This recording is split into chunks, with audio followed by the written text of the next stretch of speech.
We have to work to make money, but realize that sometimes we're choosing to do busy stuff and look busy and feel busy because we think that busy means productive. It doesn't. Busy doesn't always produce a result. It produces overwhelm, but busy is not productive. Productive produces results.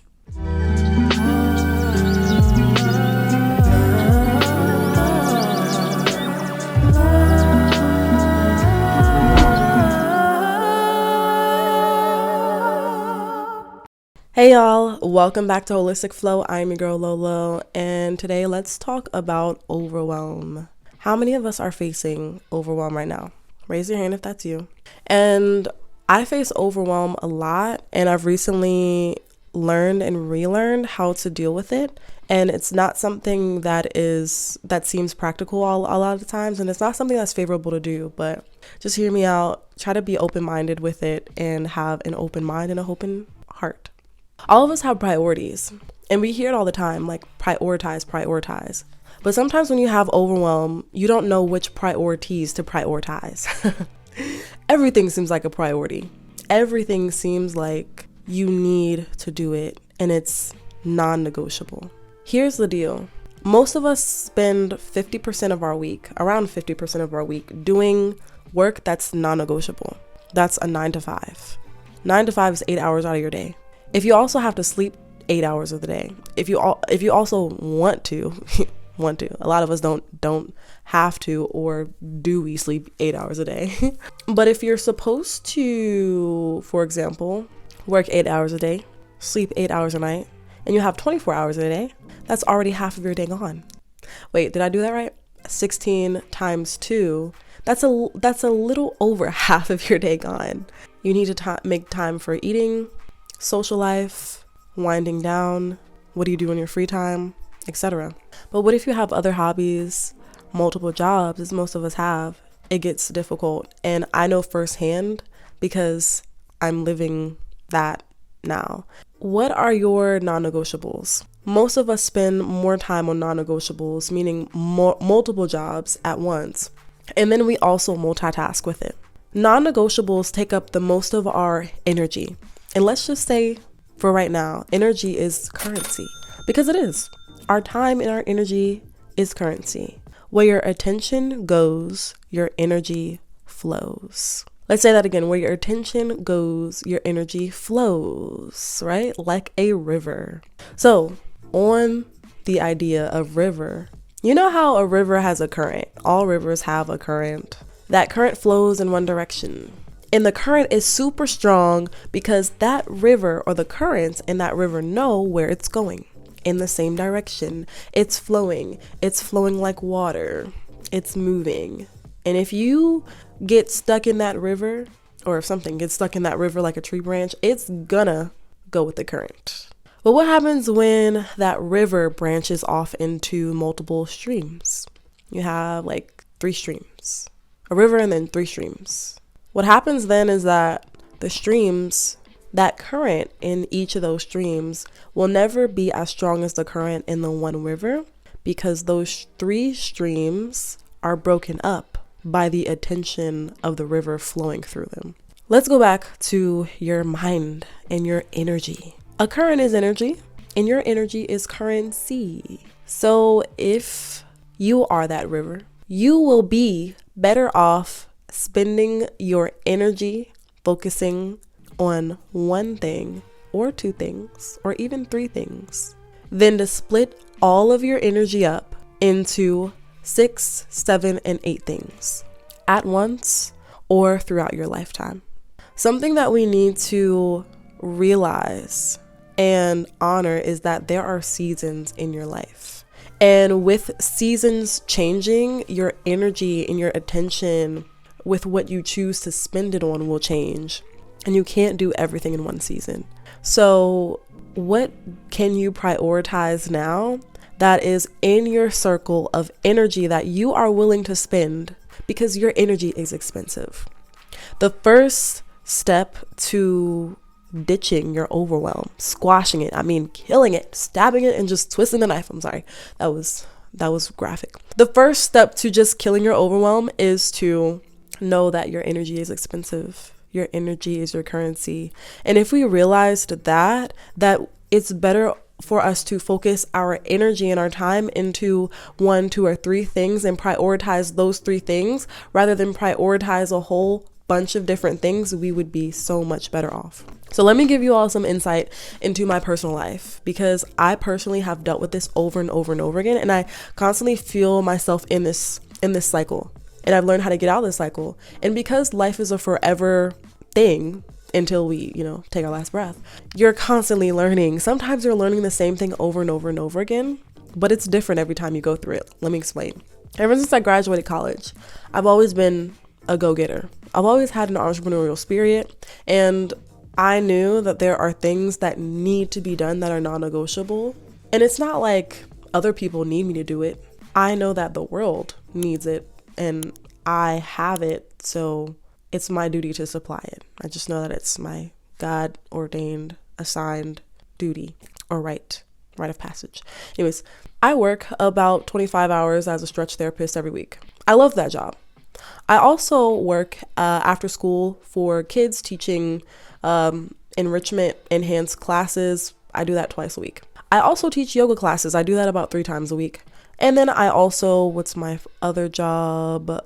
I make YouTube videos here, and I do that. It just depends on what week it is.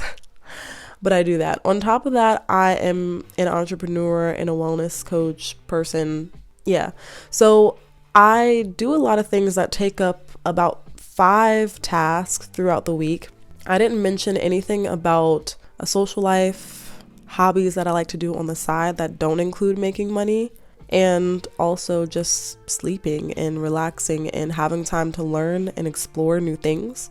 Why? Because those 5 things, those 5 jobs, honestly, they take up a lot of my life that I prioritize those. And those are non-negotiables for me because I make them non-negotiables. I don't have to, but I do. And then everything else like self-care, social life, family life, etc. sometimes falls on the back burner because I prioritize those things. Now, a lot of us don't realize that we are actually the boss. This is the second rule to squashing and killing your overwhelm. It's to realize that you are the boss.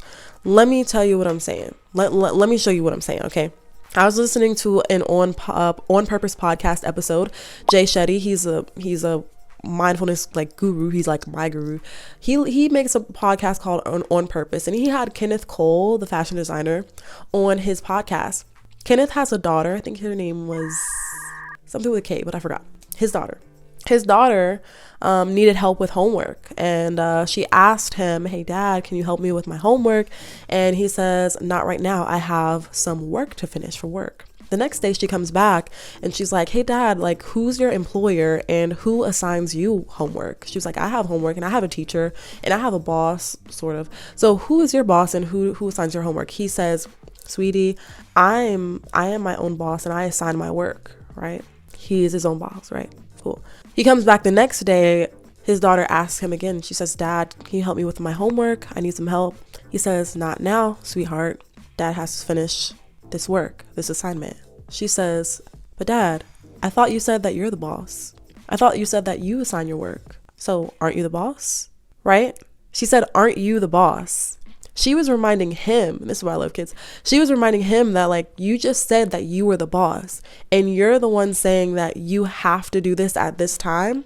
Well, you're choosing to prioritize your work over your family. You see how that goes? So the second thing is to realize that you're the boss, but under that, realizing that your priorities don't have to be your priorities. Your current priorities of work and then extra work don't always have to be your priorities. Yes, we have to work to make money, but realize that sometimes we're choosing to do busy stuff and look busy and feel busy because we think that busy means productive. It doesn't. Busy doesn't always produce a result. It produces overwhelm, but busy is not productive. Productive produces results. If all your busyness is only producing you overwhelm, then it's not productive at all. It's actually counterproductive. Talking on the phone and also watching TV. Do you know how difficult that is? Number one, it's an overload of stimulation for your brain. Your brain is like, what the is happening right now. And then another thing that happens at the time is that your brain is switching from this task to that task, to that task, excuse my stomach. It's switching from task to task to task very quickly, which makes it look like you're doing multiple things at once. But what you're really doing is just switching distractions really quickly. So by doing that, the amount of time that you need to switch in between looking at your email to looking at the TV and then looking back to the email, because your attention is divided in between those 2 or 3 or 4 things at once, you are like that river broken up into streams. Your attention isn't as strong on any one of those things, and you're not as productive on any one of those things, and you're not as focused on any one of those things. You're just creating the illusion of focus, but you're not focused on any one of those things because your attention is divided. You have split personalities. Imagine you have like 4 or 5 different personalities, and none of them is as strong as your true identity or true personality. Where your attention goes, your energy flows. So it becomes a lot more powerful for you to be able to focus when your attention is directed at one single thing, and you just decide to hyper focus in on that one thing. So the third thing that is required, and this might throw some people off, but the third thing that is the requirement to releasing your overwhelm is to hone in to your passions. Get back to what you're passionate about. One of the main reasons that people are overwhelmed coupled with depressed and overwhelmed coupled with anxious is because they don't allow time in their life to do things that they're passionate about and things that they love that make them feel like a kid again, that you do just for fun. Seriously, there's a doctor, I can't remember his name, but if I remember it, I'll put him on the screen. He was on the On Purpose podcast, so if you haven't listened to On Purpose, go and listen to it. He started to heal his clients of depression and anxiety, or help them feel more better from their depression and anxiety, by reminding them that joy mainly stems from finding that spark, rekindling that spark for things that you love to do in life.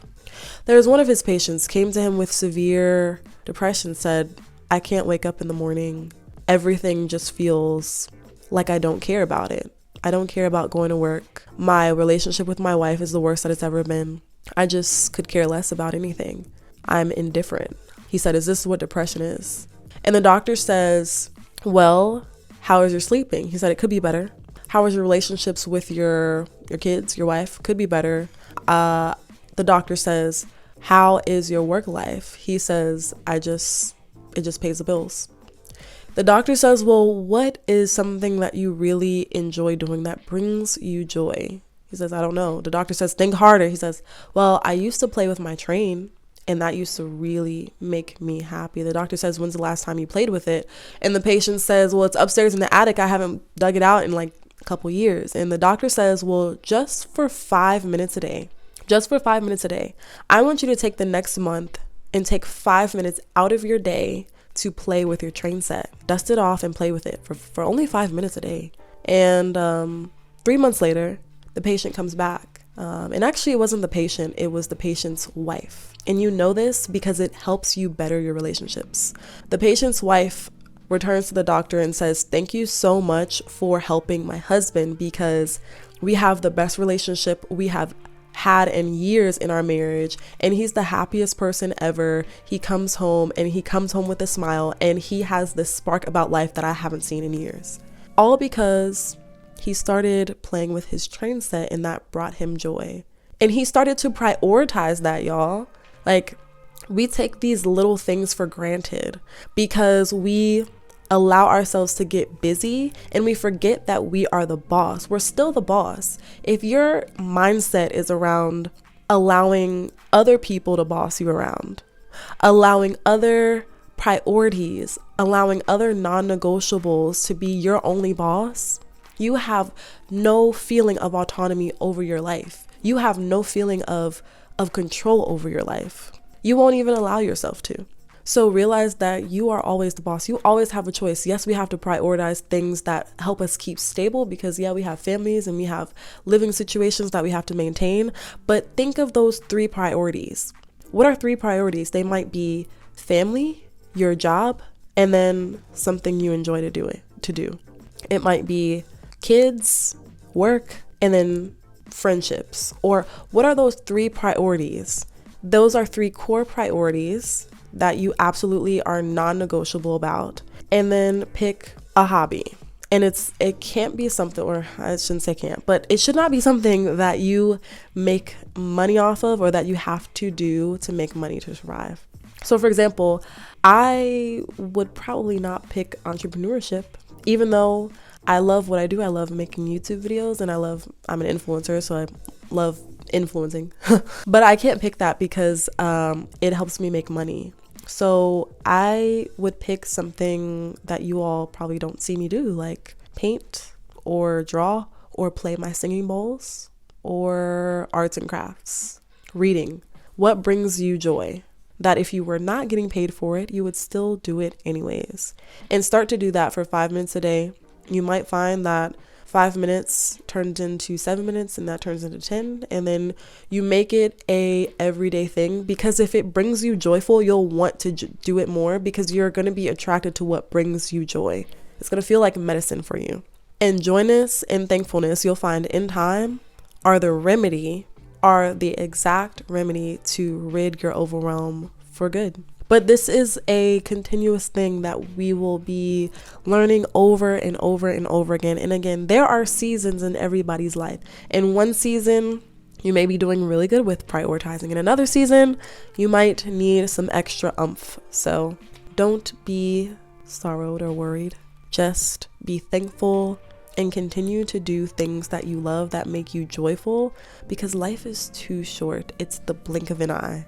Life is too short to be only living for other bosses and not making yourself the boss. Life is too short. So don't let other things boss you around. Remember that you're the boss. You're the boss. All right, so I hope to see you all in the next video. What was your biggest takeaway from this video?